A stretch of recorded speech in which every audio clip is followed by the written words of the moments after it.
New York energy. Let's get it. Let's get it. Let's get it. This is the Ozone, season 2, we taking flight. New York on lock, every borough ignite. Giants, Jets, Knicks, Yanks, Mets, we the hype. Malik Sauce, Jalen Judge, Lindo, NY Life.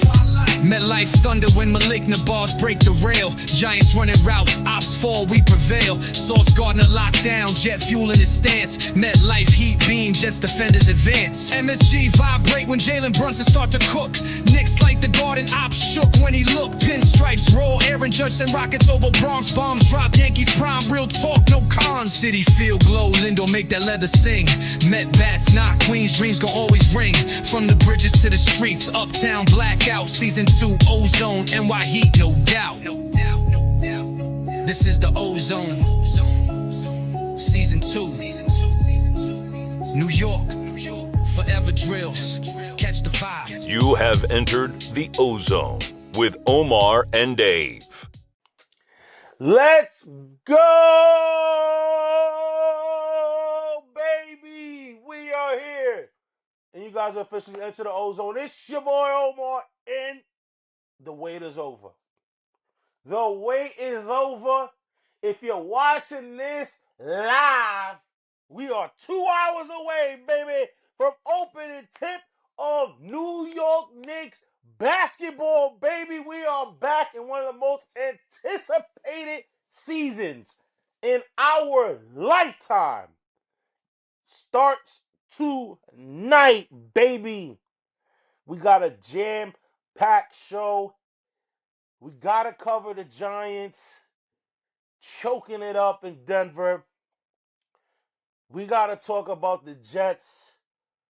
And I don't know how I don't know how super producer Dave is going to one-up last week's efforts.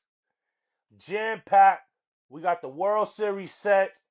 The NFL is starting to really get into the rhythm. It's a lot to unpack. I can't do this alone. That's why I got the best co-host in the business, super producer Dave. Brother, it's a new week. How we feeling? I think you're muted because I can't hear you. You know what? You might be happy. You might be happy of what I said, but I'm going to say it again anyways. First place, God. New England Patriots. I was going to say it was the stupid May showers thing. Brother, May flowers are in full bloom. Hey, look. Bloom. Look, I'm We've dealt with the rain. Shout outs to New England. They got me 20 points, that defense, this weekend. So that's the only love I'm going to give to Boston ever. You know what I mean? Ever on this show. Brother, the Knicks start tonight. The wait is over, brother. The Knicks start tonight. And let's get into it for the first time in season 2. This is This Week in Knicks. This Week in Knicks.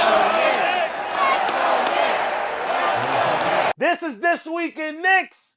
It's the segment where we cover the orange and blue, baby. I'm hyped. Super producer Dave is hyped.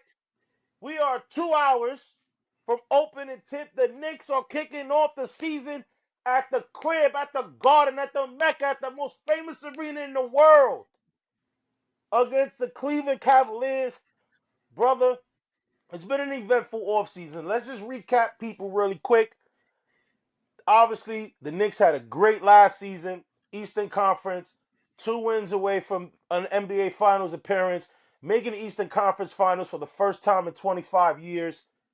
An eventful season. But then the offseason, they go and they fire Thibodeau. Some people were happy, some people were displeased about it. But the Knicks had an eventful offseason because they addressed something that they needed to. And that was the bench. Picking up Jordan Clarkson from the Utah Jazz. Picking up Gershon Yabusele from the Philadelphia 76ers. Being able to retain and keep and re-sign Landry Shamet. And then you're bringing back the core with a healthy Mitchell Robinson. You would hope. And then you got the same crew, the same starting 5, and a new head coach, brother, Mike Brown. this is, before we get into the 5 top headlines that we got for the Knicks, brother, we got Knicks basketball, baby. Yeah. We got Knicks basketball, and the one thing is that we are actually coming into this year healthy. We started the year last year with no Mitchell Robinson. He was out for, I think, until January, February, and he still had to get Basically, acclimated yep. little by little. Jalen Brunson was out towards the end of the season, of the regular season, and that also, I don't know how much of the seeding I care about more. It's more so like just having the guys going before the playoffs go. And we have the changes that we were kind of looking for, as far as some people were in the camp of let's get rid of Tibbs and let's get a new coach and let's see what happens with these young guys. Let's develop them. A lot of things that we're going to talk about as we go into these subjects, but it's the closest that the Knicks have ever felt in my time as being a fan of them getting to the championship game. And I'm excited. Why shouldn't I be? Because we were that close. And then the path to the East, as we've been talking about since last year, the offseason, is the clearest it's ever been. Yeah. So let's get into it. Look, pop up the top 5 headlines, brother. And number one, you touched on it, is the new coach, new offense. Obviously, the knock on Thibodeau was a lot of isolation, not a lot of player movement. It was really predictable as far as like their offense. Thibodeau does run a read and react kind of offense, which most teams do. I don't want to make it seem like that's just a Tibbs thing. Mike Brown damn near had the preseason running like that. A read and reaction, you go with what the game gives you. But there is an excitement level because you did see it at times at the preseason, the ball movement, not just dribbling ISO from Jalen Brunson. As we know, Brunson, clutch player of the year, we know Brunson can get those buckets. But at the end of the day, you want to see the player movement. You want to see guys getting involved. You want to see the Mikal Bridges. You want to see the Anunobis. I would like to see a lot more pick and pop with Brunson and Cat.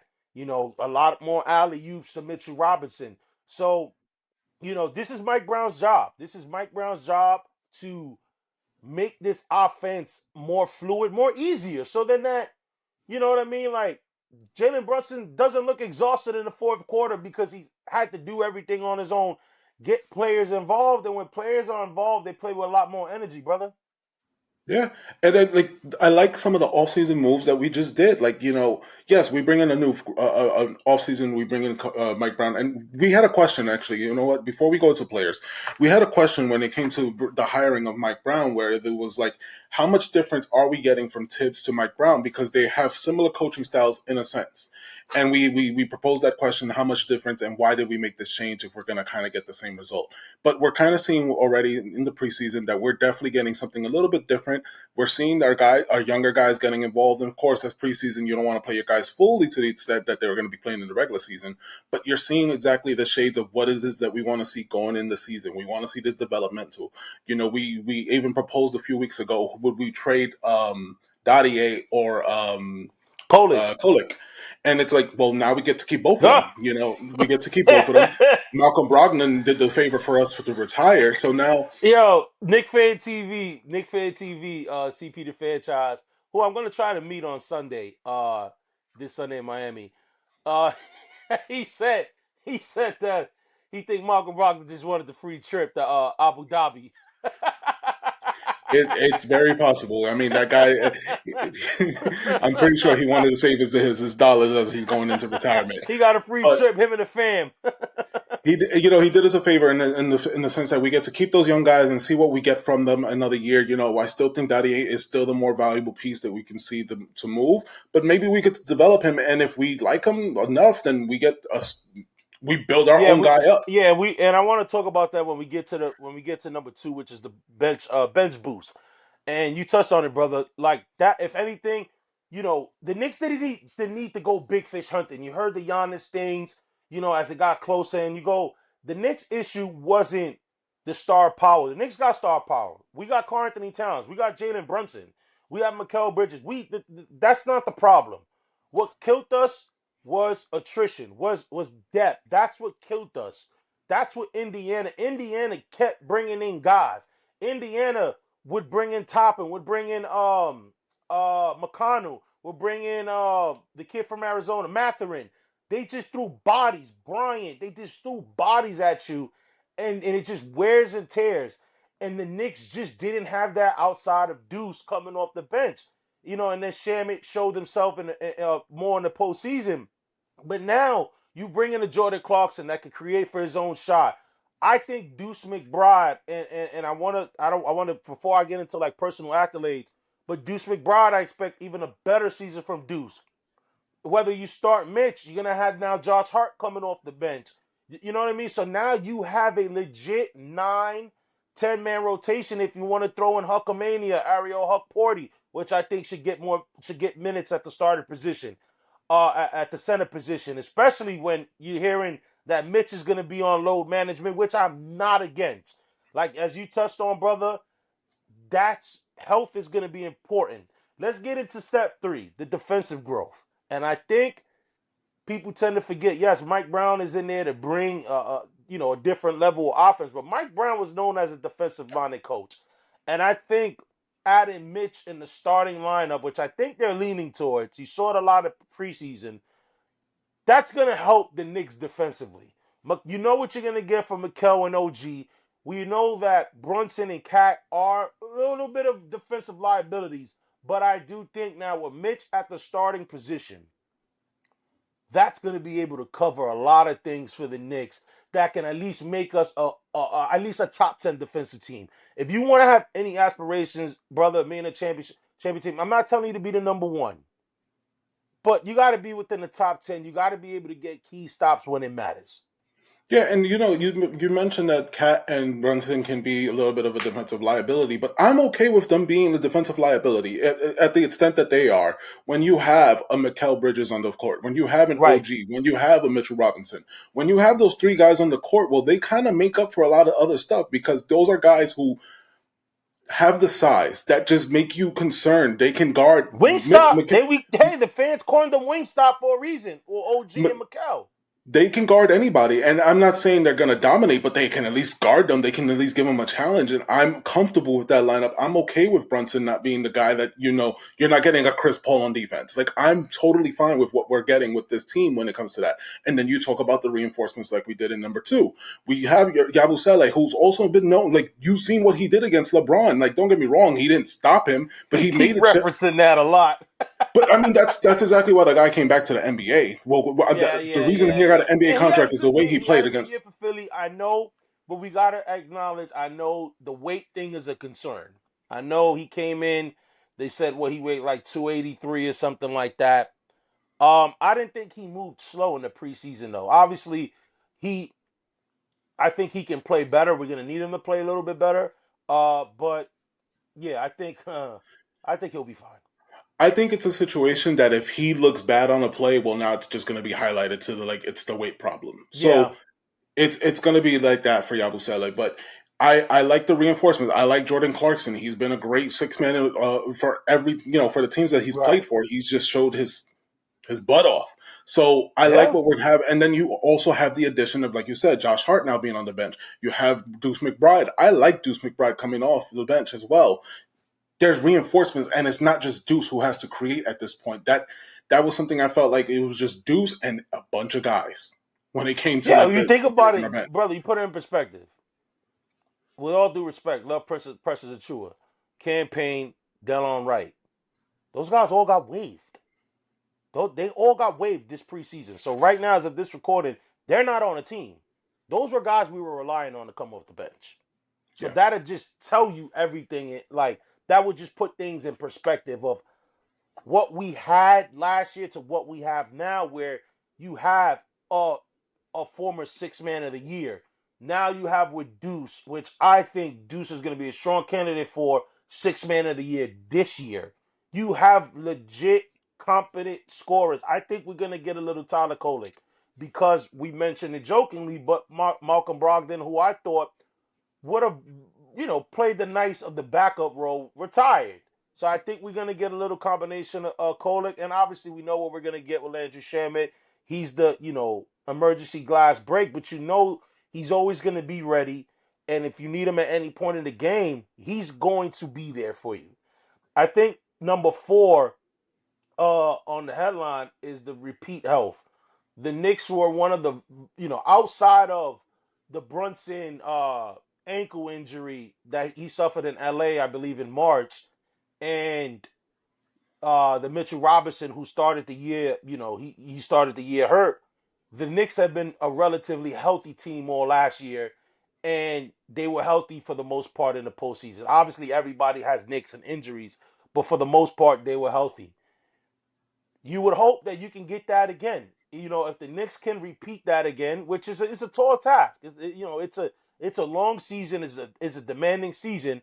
But if you can get that same level of luck on the injuries on the health side that the Knicks got last year, there's no reason why this Knicks team can't be, if not the top team in the East, at least within the top two in the East. I'm not even talking top three. I'm talking about top two in the East. And brother, like it's very hard to just say like, hey, like nobody gets injured and we're good. Everybody gets an injury.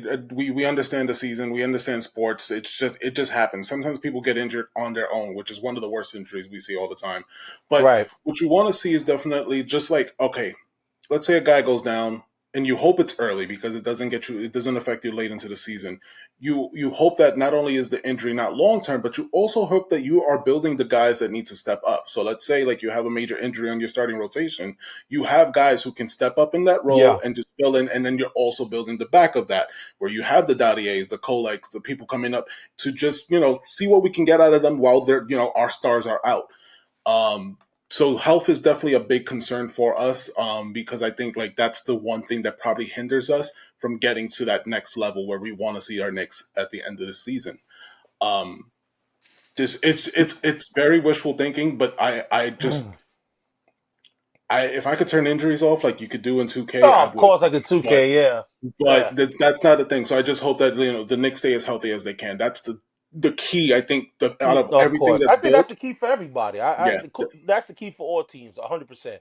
yeah. Obviously, we will acknowledge that, Josh Hart, outside of the first few minutes that he played in the first preseason game in Abu Dhabi, he hurt his back. He hasn't practiced much. He didn't play any of the remaining preseason games. I know Mitchell Robinson, same thing. They kind of managed with him. I know Cat had some little aches, OG with the ankle and so and whatnot. However, I do think if it was regular season, those guys would play. So I'm not too concerned. I know you hear as of even on Monday, you heard the reports that they weren't practicing. I'm not getting too much into that. I think, brother, because this season is going to get to point five, finals or bust. I think because it's so much anticipation in this year, everything is going to be under a microscope. It always has and it always is with the Knicks, but I think this year is even more intensified. They asked Towns about how he feels towards the offense, and he says something along the lines of, we're still figuring it out. And just people just had an uproar about that. And the thing is like, what do you expect him to say? He said, honestly, I don't know. They asked him what's his potential role in the new offense. You're going to sit there and tell me that during his training camp that Cat doesn't know his role? No, he's just not sharing that to you guys. Like that's how I took it, brother. Like I'm not reading too much into that. You know what I mean? Like obviously, is this a new offense they're gonna have to learn 100%? However, you guys really believe that Karl Anthony Towns does not know his role on the team? You come on, you can't be that naive. So I got a thing, right? I got a thing because I got some personal like goals that I would want the Knicks, personal and team goals. I would love, I want Brunson to be first team all NBA. I think that's very attainable. I think we can get three All Stars. I really do think we can get Cat, Brunson, and either OG or Mikel. I think we can get three All Stars. And I want to see Deuce win Six Man of the Year. I think Deuce is more than capable of winning Six Man of the Year. Now, I want to preface this. The Knicks, guys, as much as we are excited, don't panic if the Knicks go 2-2 the first four games.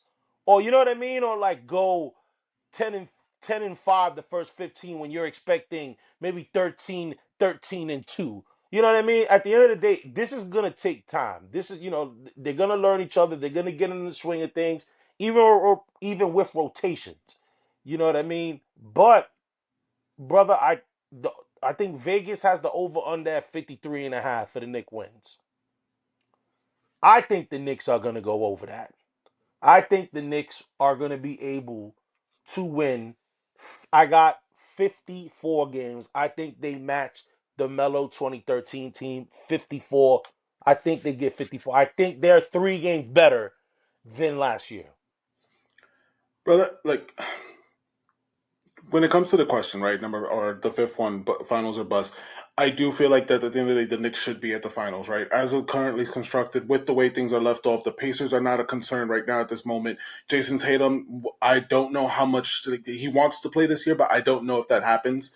I don't think Um, Boston's going to allow him to. if I'm I don't Boston, I see them. wouldn't. Yeah, I wouldn't. I wouldn't allow. I don't care how great you feel. You can tell from their moves. They punt it. Let's stay respectable. Let's stay credible. But we know we're not winning with this squad. So yeah, Right. why rush them? So when you think of the other teams that just contend with us, then you have other teams to think about. But when it comes to this team, I'm not looking at the Knicks and I'm thinking 72-10, 73-9. That's not what Right, I'm right. thinking. Yeah, I'm some thinking people are just we're gonna lose games and it's gonna happen, and some of them are gonna be heartbreakers. And maybe we have challenges with the Cavaliers because that was the team that probably was the biggest concern for us outside of like the Pacers and Celtics. Um, but we're like I expect us to be, like you said, at the top two of at least the East. And when it comes to everything else, like my biggest, I hear your goals for the rest of the Knicks team. My only one that I want to see is Deuce McBride, 6 man of the year. I agree with you 100%. That's what I want to see from this team. I feel like Deuce could have had it last year if he performed a little bit better, and I think this is the year he takes it up another level. yeah.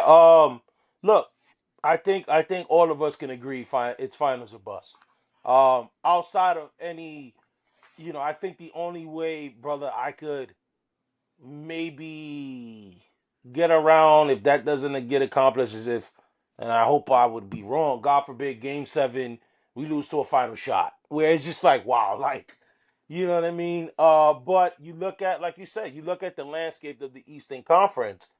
Um, outside of Cleveland, you look at. I do think Atlanta's going to be partially better. We're going to get into that on cooler water cooler talk about the landscape of the NBA. But you're right, the East, you got the Celtics. The Celtics are gonna be good, but are they better than the Knicks?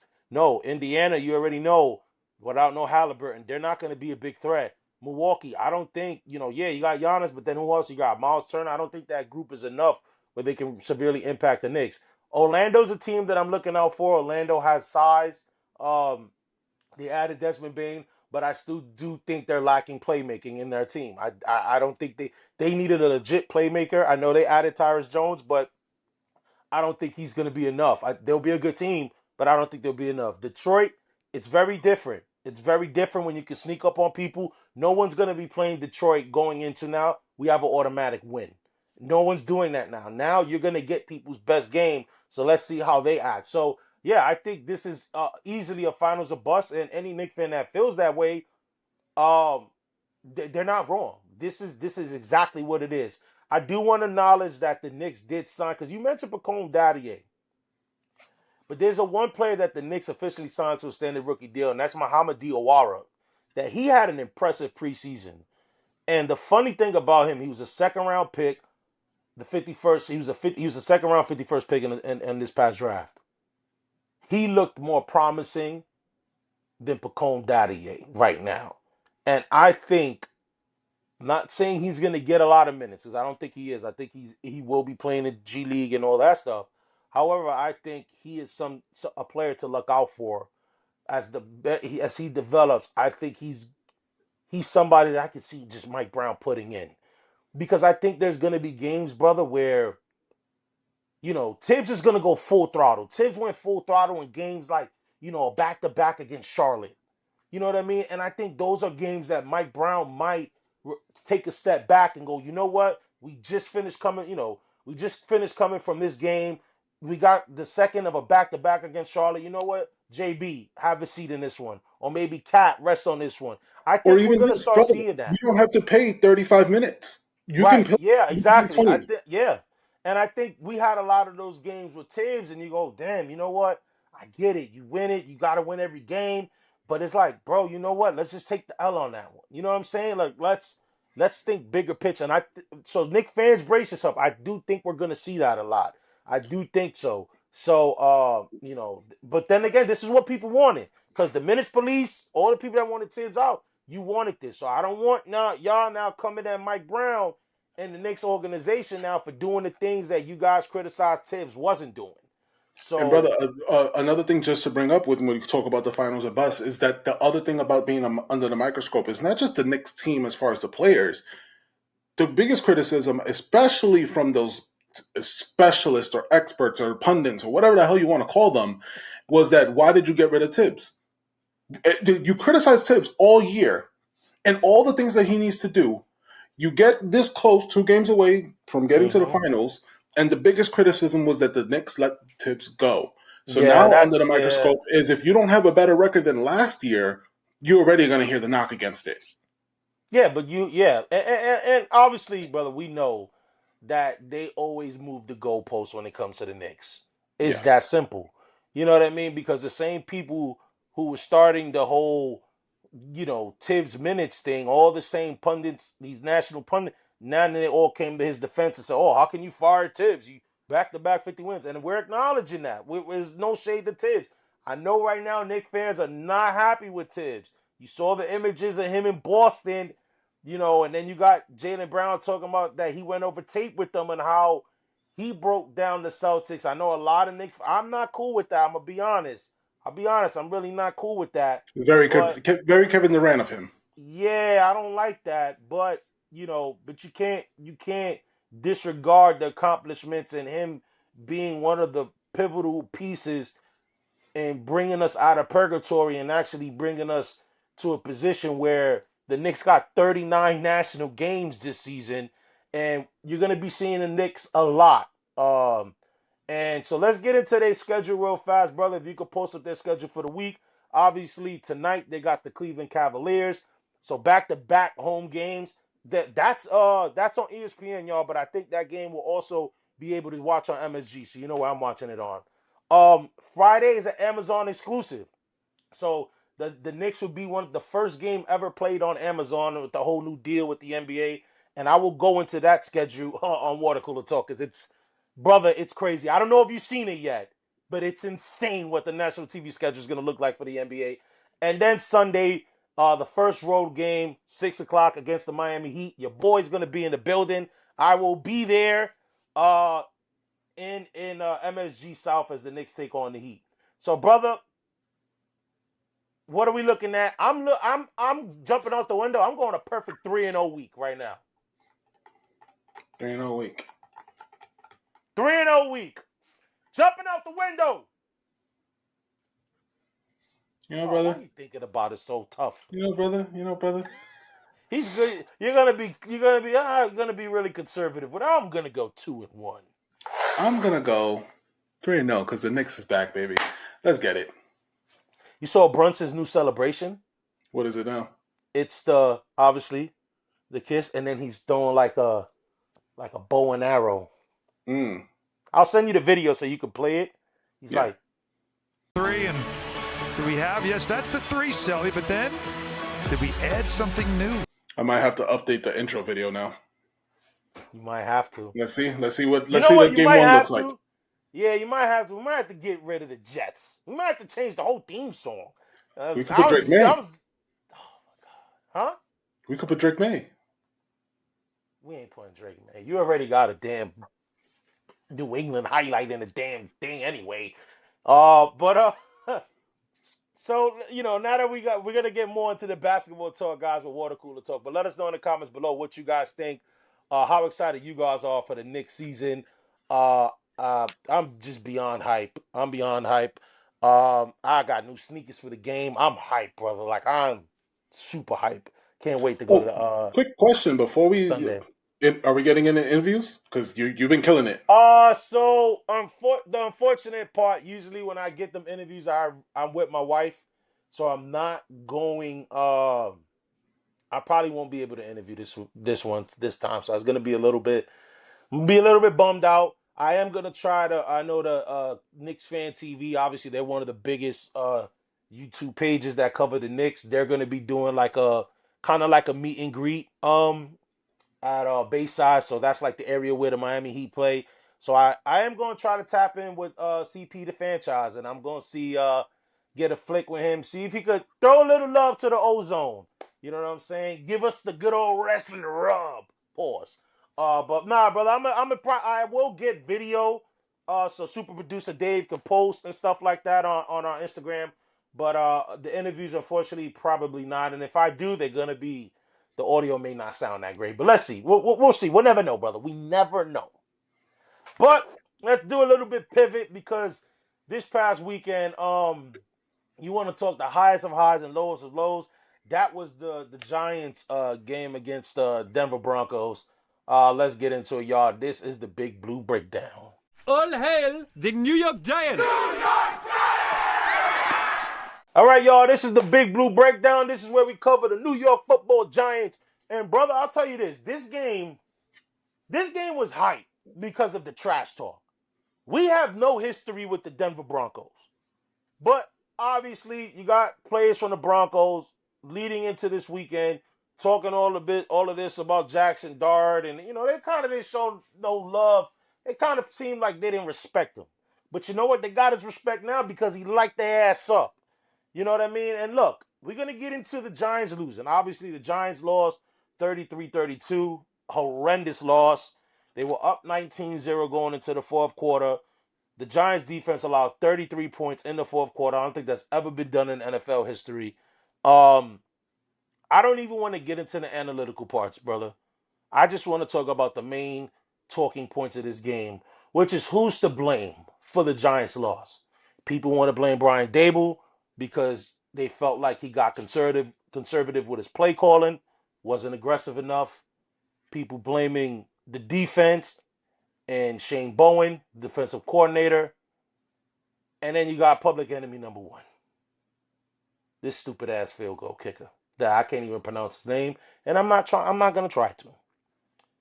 Where this guy wasn't even a starter his senior year at Rutgers. They got him in an international players pool, which I didn't even know that was a thing in the NFL. I thought that was only a thing in baseball, but apparently that's a thing in the NFL. And he missed 2 extra field goal kicks. So it's not even like, brother, he missed 250-plus yarders, 60-plus yarders. I get that. But extra points. I'm going to put it like this. I blame this kicker.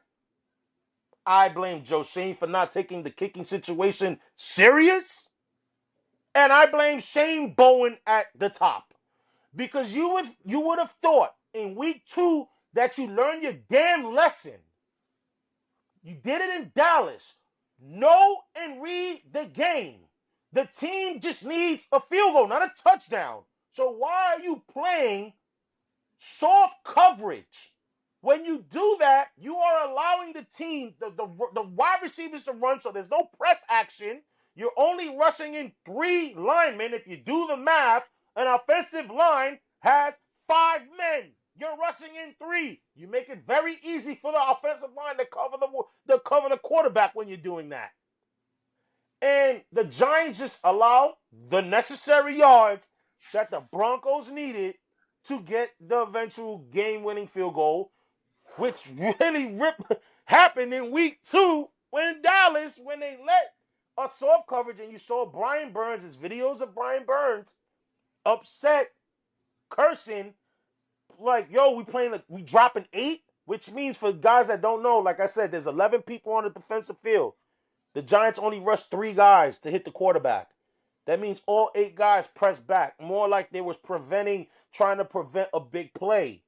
But you're not down. They don't need a touchdown. They need a field goal, brother. And this is the second time this season this has happened. So the kicker is 1. Shane Bowen is 2.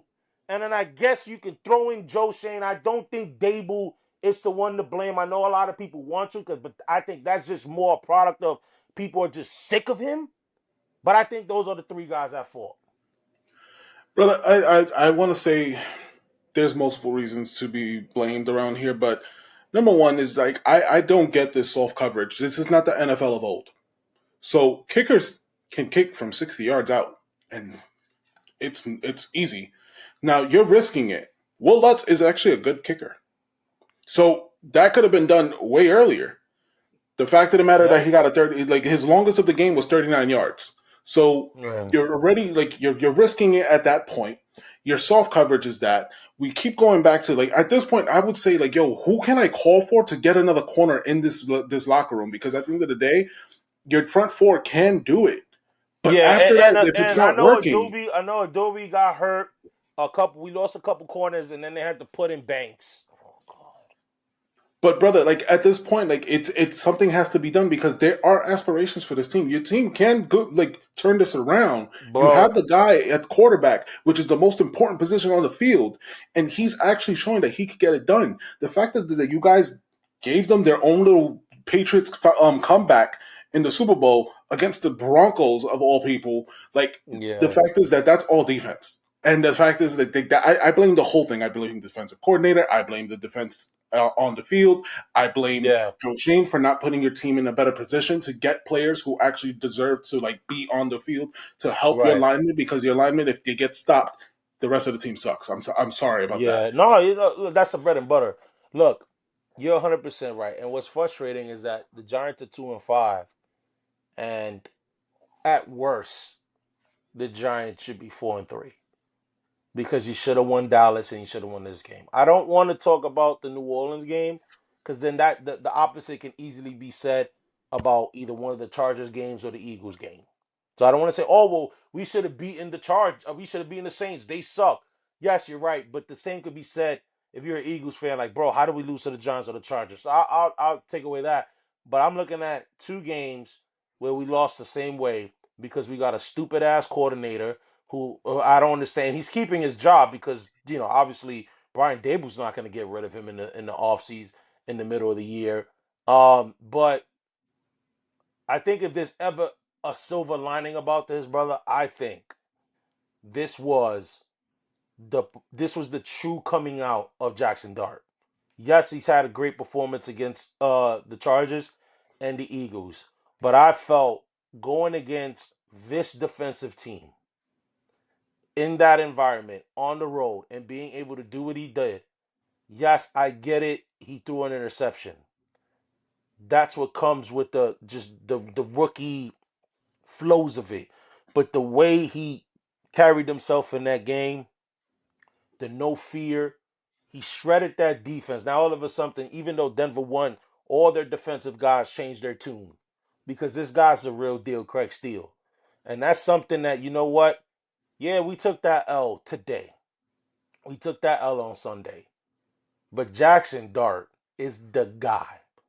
And you just got to get receivers. You got to get a receiver around him. And the fact that what he's doing with the receivers that he's playing with, brother, is telling.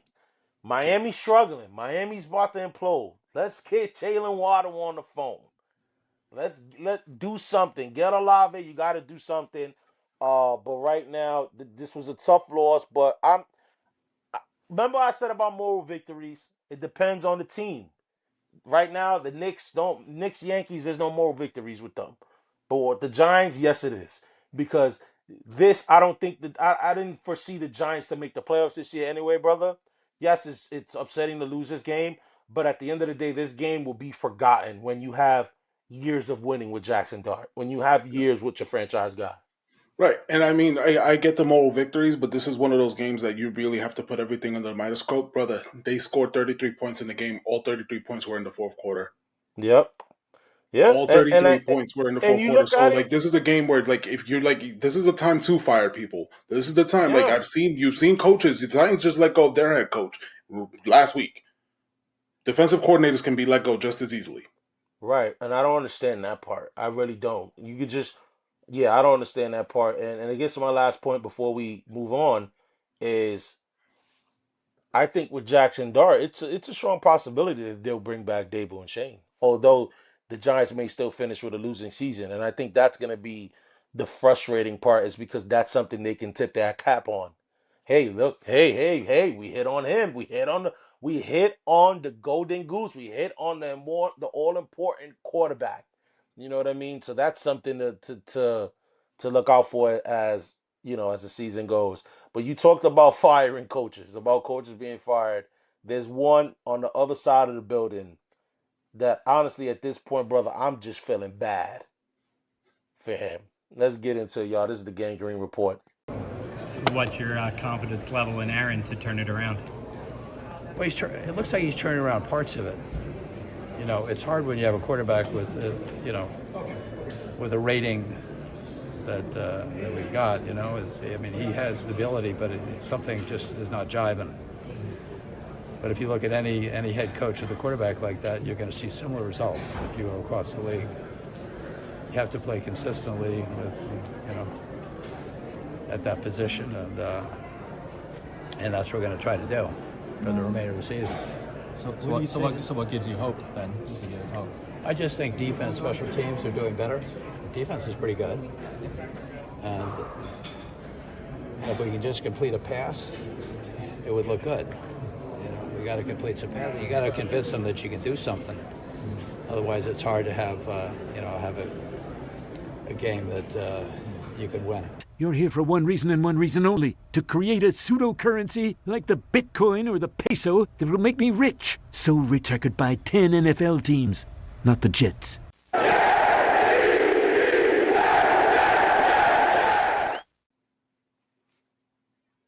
Bro, you are getting... I'm starting to feel... I was joking around all this week, but I'm starting to really feel bad for Jet fans. Shout out to Tony Papers, y'all, that we use his music for the theme songs in the beginning of the Ozone. He took his son, his brother, they flew from Houston to go to the game and to see that crap. Jet fans like Tony, we know Tony for a lot of years, big Jet fan. Jet fans like him, I'm going to be honest, brother, I know you're a Patriots fan, but damn, you got to feel bad for those fans, bro. Like, you go and pay your hard-earned money to watch that garbage. That is legit garbage of a football team. Justin Fields, I think, played his last game as an NFL starter outside of injuries, outside of somebody getting hurt.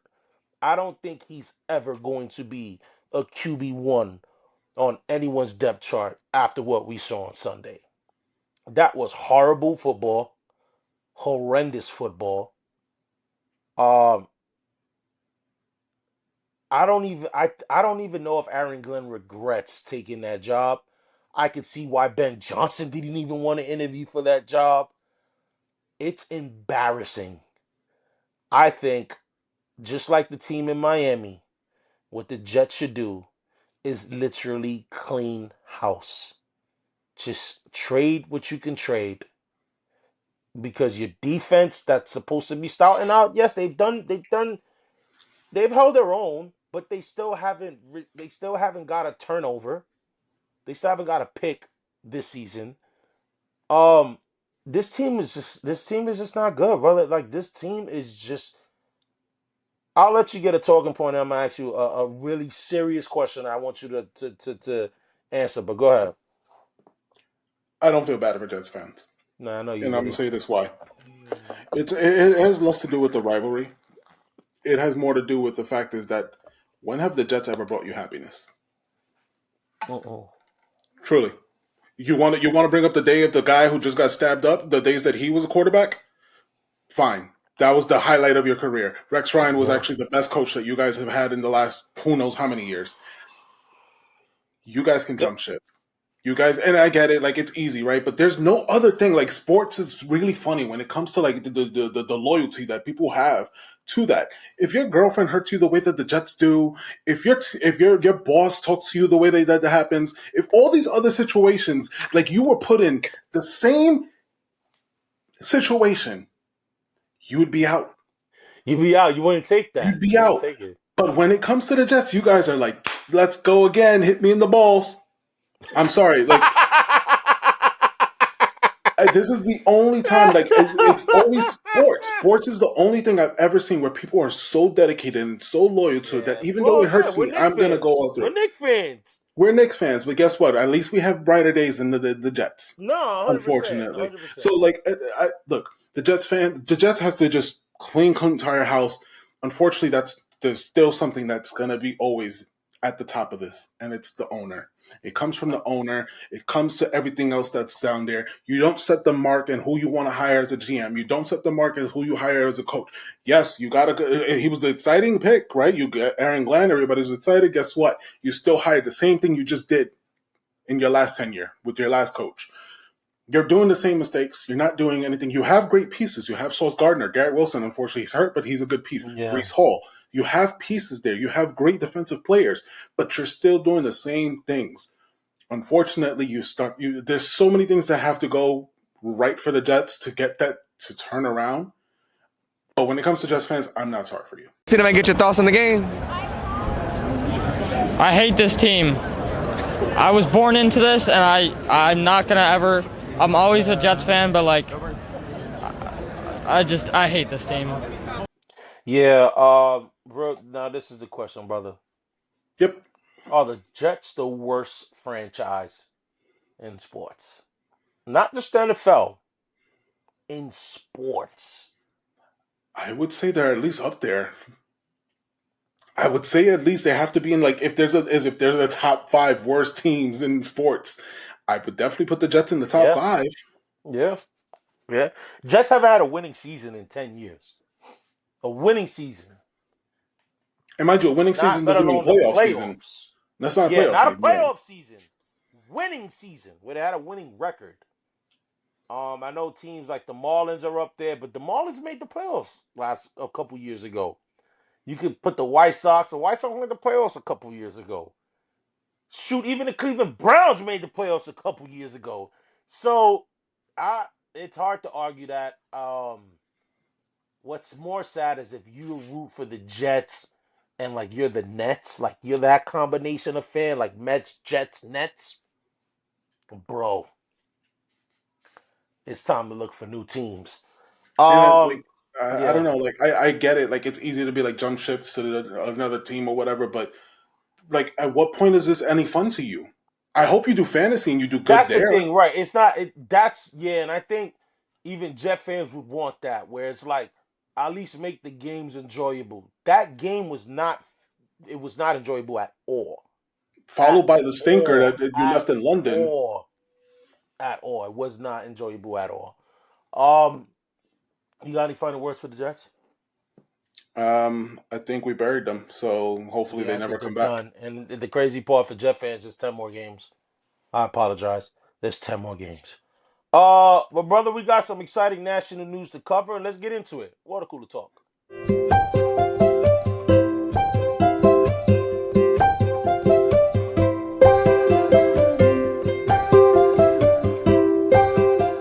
All right, y'all, this is Water Cooler Talk. This is where we huddle around the water cooler. We have a sip of water, and we talk about what's going on in the world of sports.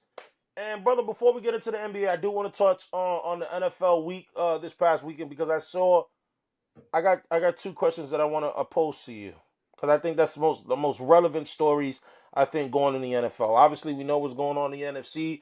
The Eagles bounced back after their 2 losses.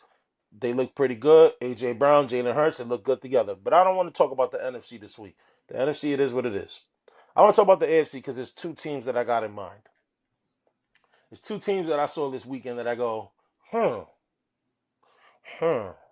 One is a mainstay. The other is a shocker. I want to talk about the Kansas City Chiefs. Kansas City Chiefs, they get Rice back. They got Worthy back a couple weeks ago. Pacheco looks like he's moving and grooving. Pat Mahomes looked like he got his bounce back. And then you have the shocker. You have the Indianapolis Colts led by, and I've been trying to avoid this story because it's the man leading the team is a former New York Giants quarterback. On our very first show of the Ozone, on the pilot episode, I said he's Danny Dimes, but he's not throwing any dimes. Well, he's throwing dimes in Indy.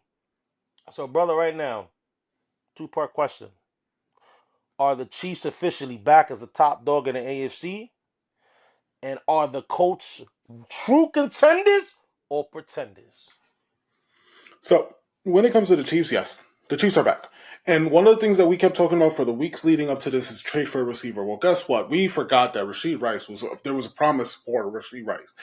Besides the legal troubles, we understand why the Chiefs were really happy to get this guy back, and they wasted no time in getting the ball to Rashee Rice and saying that, all right, you know what? The Chiefs are back. I have no doubt, as most people like to do when they see this. They're like, yeah, the Chiefs, they were my favorites to begin with.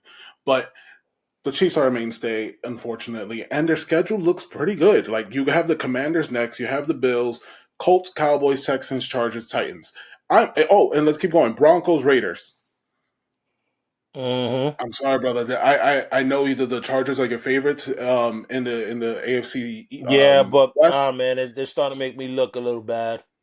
No, and it's not about looking bad. It's just how they started. And at the end of the day, the Chiefs. Look, they had the road there is really good for them. It's really good for them. I think the toughest challenge on that schedule is the Bills, and unfortunately, the rest of the schedule is not. Maybe the Colts, because they do have the Colts on that schedule as well. As far as the Colts, I mean, brother, like, you have Jonathan Taylor playing like one of the best players in the league, and you have Danny Dimes. He's back. He's back. Yeah. And then you have Danny Dimes looking like, honestly, brother, he who was this quarterback? Yeah, who was this quarterback? It starts to think like, what was it? Was it the Giants? You know, he's part of that resurgence crop of quarterbacks. They're putting him now with the category of Baker and Sam Darnold, where it's like, was it really these guys' talent or just the lack of development from the teams they were drafted from? And it's hard to argue that point. You know, at first, I thought the Colts was just more a product of their schedule, but they're beating teams that I consider contenders, and I think they are a contender when you look at it. I think um, they have a good line. They have the superstar running back. They have an outstanding tight end right now. Pause. You know what I mean? That's really shocking the league right now. And then you have your reliable receivers. You have Downs. You have Pittman. You know what I mean? So this team is very balanced, and they have a good defense. So yeah, I would say that they're contenders. And then as far as the Chiefs go, the Chiefs just have that championship DNA, and they look like now with getting everyone back, they're starting to roll. And yes, I know they play the Raiders, but they're you play who's on the schedule, and the Chiefs look good.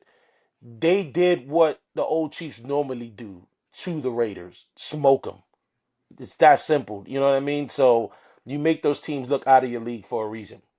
Um, but outside of that, I think the NFL is, obviously we're getting towards we're gonna start getting towards the middle of the year, so it's revving up. But brother, I wanna pivot now to the NBA, as the NBA has already started. As of this recording, the NBA has already started. We talked about the Knicks, brother. This is gonna be an anticipated NBA season. Obviously, you got the defending champion Oklahoma City, but then you got teams that's gonna be trying to dethrone them. Our very New York Knicks is one of them. You got the Cleveland Cavaliers, and then the West, you already know how dominant the West is going to be. I think Denver is a team that, just like the Knicks, they improved what they needed to improve, and that was their depth. Adding Tim Hardaway, getting the trade to get Cam Johnson, bringing Bruce Brown back, getting Jonas Valanciunas to back up Joker. You know what I mean? And then you look at Minnesota.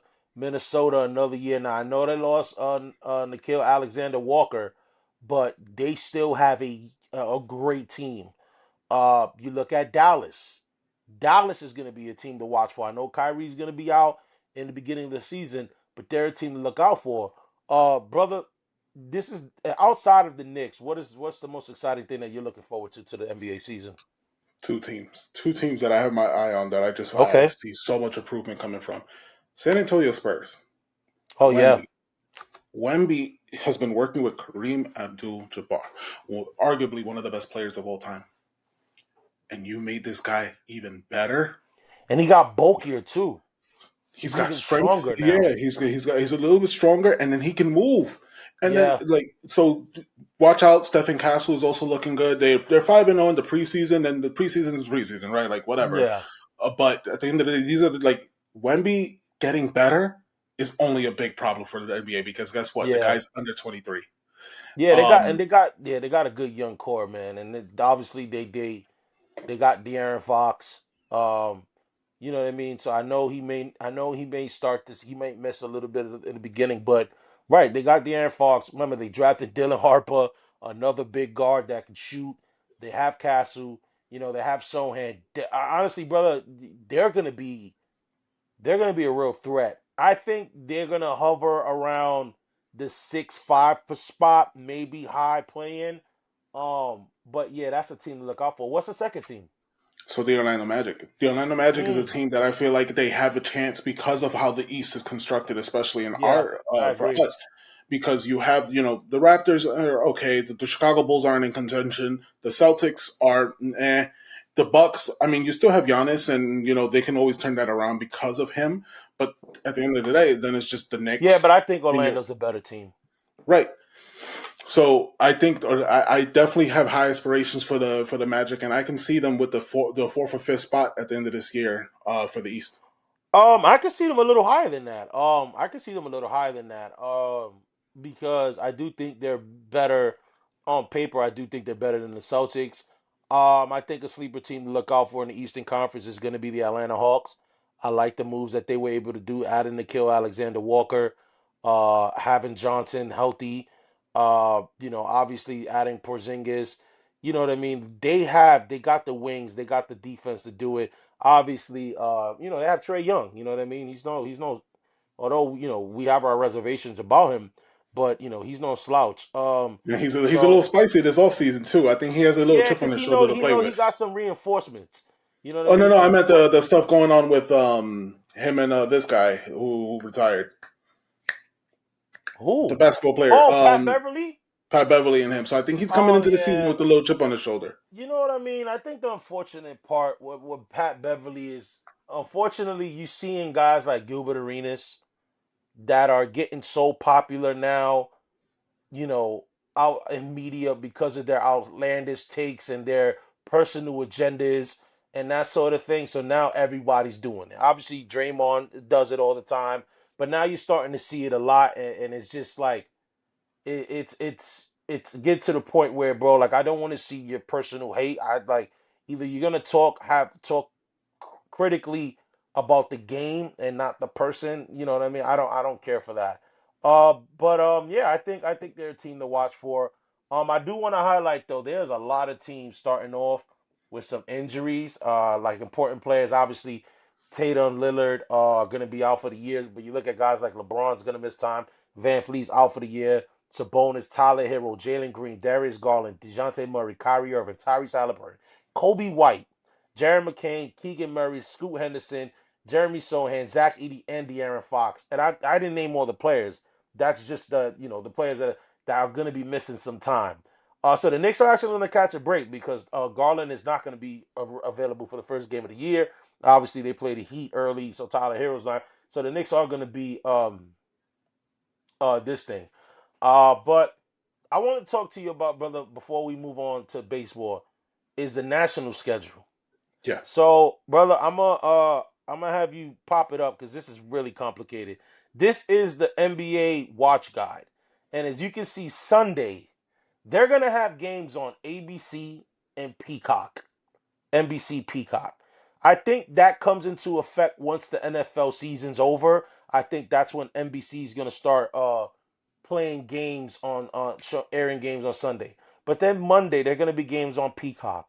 Tuesday, NBC and Peacock, which means you can watch it on your local NBC channel or on the Peacock app. Wednesday, ESPN. Thursday, Prime, Amazon Prime. Friday, Amazon Prime, ESPN. So I think it'll be like either Amazon has the first game, ESPN has the second, or vice versa. And then the same thing on Saturday. This is going to be very confusing when it comes to the streaming platforms you're going to need to watch. And then, like I said, for our Knicks, I believe the Knicks have 39, either 36 or 39 national games. So for our older, not the youthful fans, but for the older Knicks fans, such as my mom, it's going to be hard to follow and track these games on all these streaming devices, brother. Brother, I already see it right now. We're gonna be getting ready to record, and your mom's calling you to be like, "Yo, what game? Where's the Yep. Knicks playing tonight?" I already Yep. see it. Shout out Yeah. to your mom, huge Knicks fan. But she's definitely gonna have some confusion there because like you had it one way for all our lives, and now you're gonna have it on every single platform available. I'm surprised Netflix hasn't got a cut of the deal yet. Right. And it's annoying. Obviously, if you can find another way to watch these games where you just have to turn it on and it's there, I wouldn't be opposed to that, and I leave it Yeah. at that. You find Yeah, your we'll own leave it ways to at get that. that. Yep. RIP Stream East, I will say that though. But Yeah, like that's it. there's too many platforms, and like the thing is that like for the average, or not at the average, but for the NBA fan, for the person who likes to watch games just to watch games, it's going to be extremely difficult to catch up with everything. You know, at least like if you're a Knicks fan, you have the Gotham app, you have MSG, you have options there where you're probably going to see them at least on those games for the majority. But you also have to deal with like, all right, like let's say if I want to catch this Cavs game, what platform is it on? Do I have that? Do I have to subscribe to that now?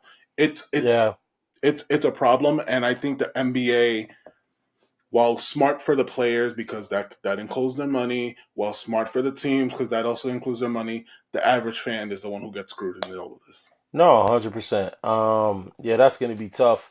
It's gonna be hard to track, and then I don't know how it works. Where like I know with ESPN, if the Knicks are on ESPN, you'll probably still be able to watch them on MSG. I don't know how that works with the Amazon and Peacock. I don't know if that's gonna be exclusively their content. I don't know if MSG will be able to also broadcast the game as well. So I don't know how that's gonna work, but it's gonna be really difficult. All right, brother. Before we move to NFL picks, I got one last thing. The World Series is set. Friday, you got the Dodgers going against either the Blue Jays. Of this recording, the Blue Jays or the Mariners. Right now, the Mariners are winning 3-1 in Game 7. So, but I don't even want to talk about that World Series matchup because I do think whomever wins in that series between Seattle and Toronto, I think the Dodgers are the heavy favorites, and I think they should win. My question to you is that you heard Dave Roberts, because the rumors has been out there. The Dodgers win, they're going to ruin baseball.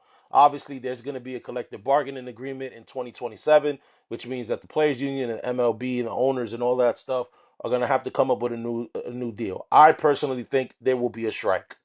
I personally think that because of, I know people, some people are saying the Dodgers ruined baseball. I personally think they have. And is this coming from a bitter Yankee fan? 100%. However, I just don't see how owners are gonna love what the Dodgers. I can't say get away with. Oh man, Springer just hit a 3-run bomb. He just put the Blue Jays on top 4-3. With the deferred money, bro. I think that's rubbing teams, fans outside of you being a Dodger fan the wrong way.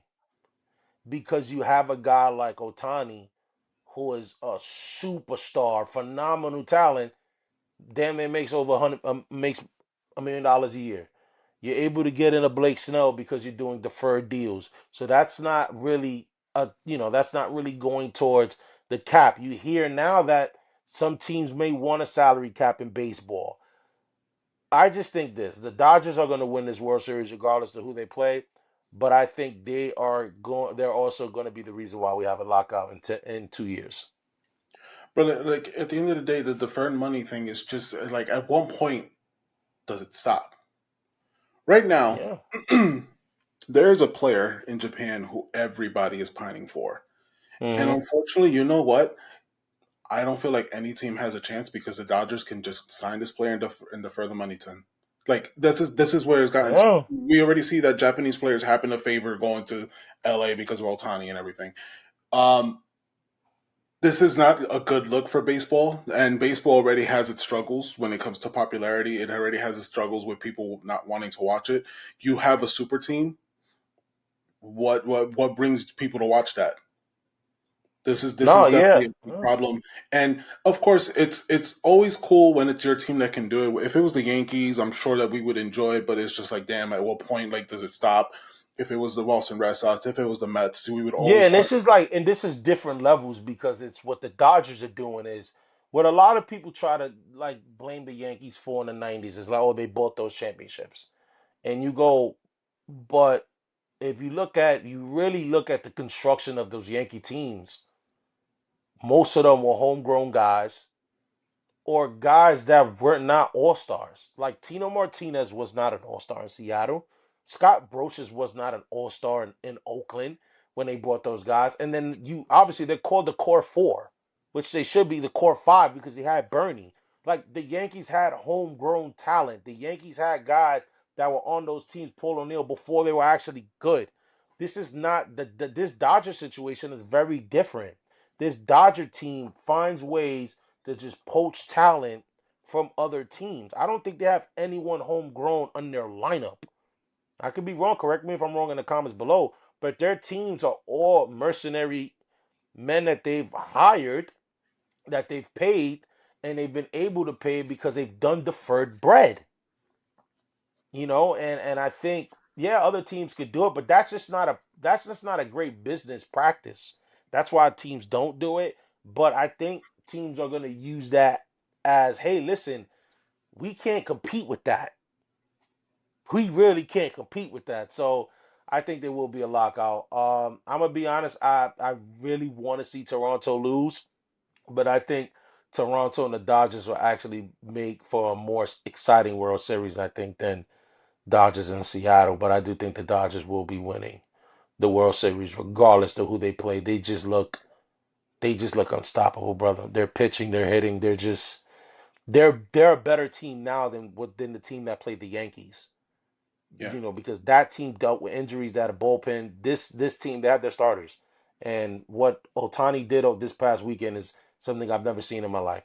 Guy struck out 10 and hit 3 home runs in the same game. Unbelievable. But brother, let's pivot. Let's go to NFL picks of the week because we got some picks to make. Let's get into it.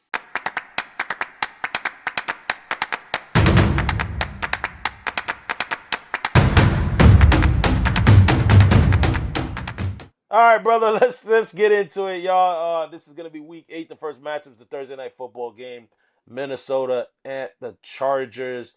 I got the Chargers. I'm sticking to my guns. I think they'll bounce back. Although Minnesota's QB situation is very messy. I got Chargers. Los Angeles here. All right, and then let's get into the Sunday matchups. We got Miami at Atlanta. Miami is a dumpster fire, just as bad as the Jets. I'm going Falcons. Yeah. As you called, the Atlanta Falcons did disappoint me for this week 7. So going into week 8, I'm going to pick the Falcons again, and hopefully they don't let me down this time. I think you got a safe bet on this one. And this one is also another dumpster fire. Jets at Cincinnati. Joe Flacco looked all right in the Icy Hot Bowl against Aaron Rodgers. Yeah, they were coining it. I saw it on Twitter. I thought it was just people joking. Amazon coined it. The announcers were calling it the Icy Hot Bowl, which is crazy disrespectful if you ask me. Crazy disrespectful, but I'm sorry, brother. Smith and Jigba. I'm so sorry. Smith and Jigba touchdown. Yep. He's on my team. I'll take it. He's a beast. Take it. Brother, the Unk Bowl was actually pretty exciting when it comes to like 7 touchdowns for those 40-year-olds combined. Yeah, they balled out. In this game, I got Cincinnati against the Jets, and it's more so a product of Cincy with Flacco throwing it to his star receivers. Yeah, the Jets have no chance. Yeah. Then we got Cleveland and your boys. Easy. You guys are rolling. I don't see. Cleveland had a good performance against Miami, but I just don't think they'll be able to put up enough points. And obviously, they're going to be playing a much better defense. So I got you guys at home too at New England. I'm taking New England easy. Yeah, New England. All right, and then we got the Giants and the Eagles.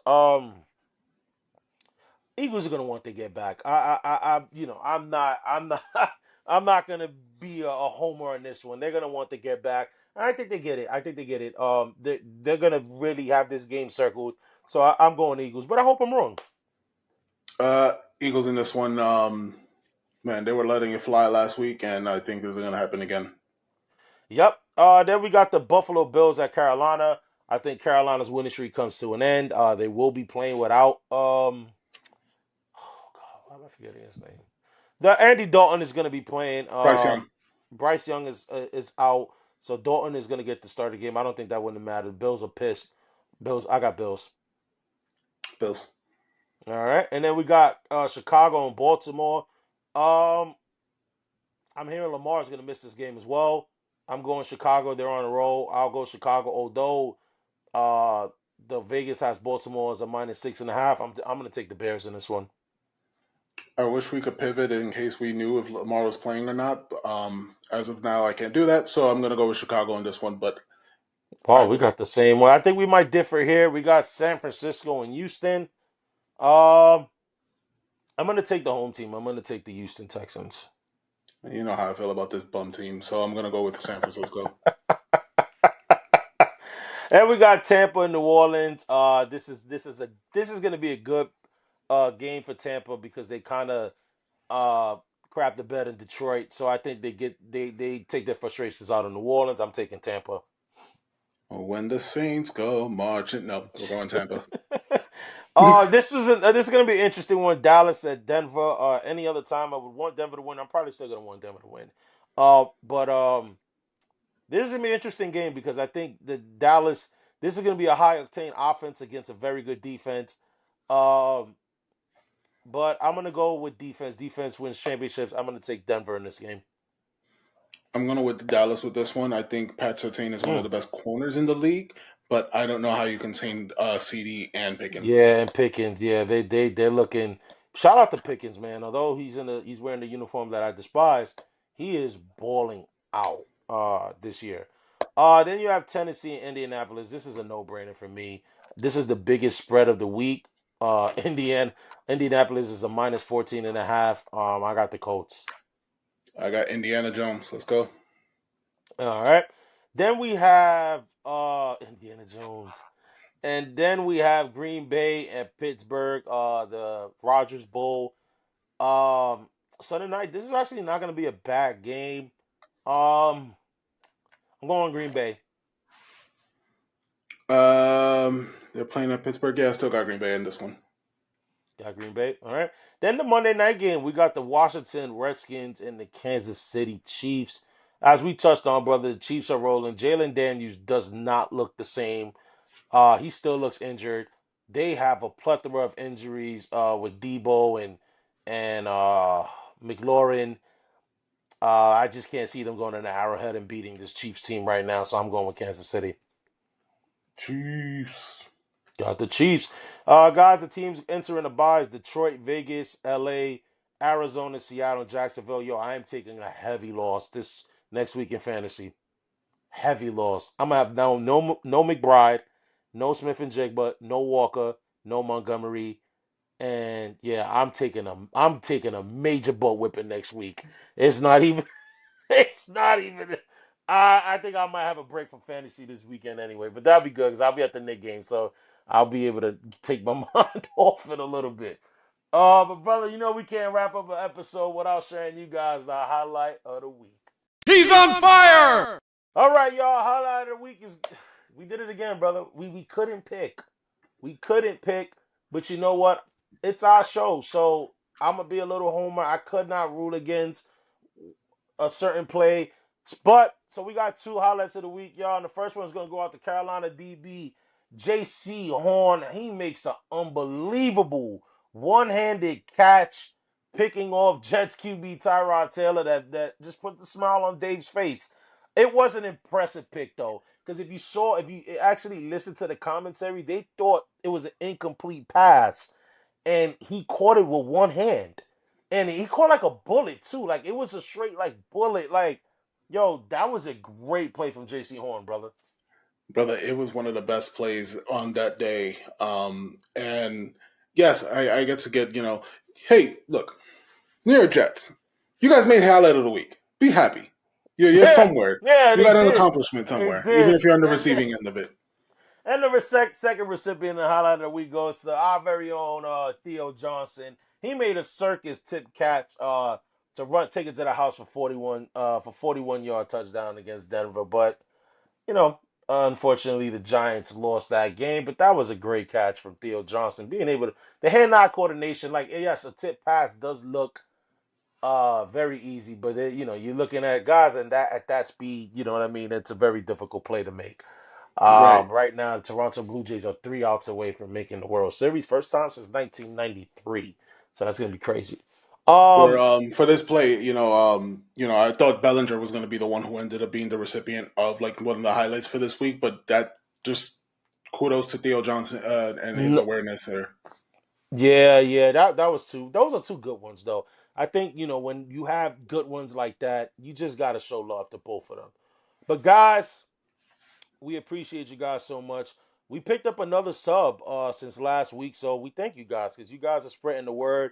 But guys, the work is not done. We're trying to get to 200 subscribers, and the only way that we can get that done is if you guys continue to show us some love. And that's by doing that. That is following us on all our social media platforms: TikTok, Twitter, Instagram, Threads, and Reddit, guys. And especially with the NBA season coming and not knowing where the Knicks are playing, it's important that you follow us on all our social media platforms as we update you guys on that daily, pretty much. But brother, it's time for me to hop off this live, hop off this feed, pause, and enjoy the Knicks. I'm gonna be able to predict the future. I'm gonna have Chinese food. I'm pretty sure my wife is not gonna be against that. I'm gonna have some Chinese food. I'm gonna have the Knicks. I'm gonna have my jersey on. We're gonna be excited, and we're gonna get this dub. We're gonna get New York Knicks basketball is back, baby. It's back, brother. It's back. But guys, we need y'all to come back because we coming back next week. Hopefully, we talking about a perfect 3-0 Knick week. Hopefully, we talking about maybe the Jets gonna get their first win. We don't even know. I doubt it. But what I can't doubt and what I won't doubt is us coming back, bringing y'all that fire for a brand new episode next week. So, peace and love, y'all, and let's go Knicks! Peace! From the bridges to the streets, uptown blackout, season 2, ozone, NY Heat, no doubt. This is the ozone, season 2, New York, forever drills, catch the vibe.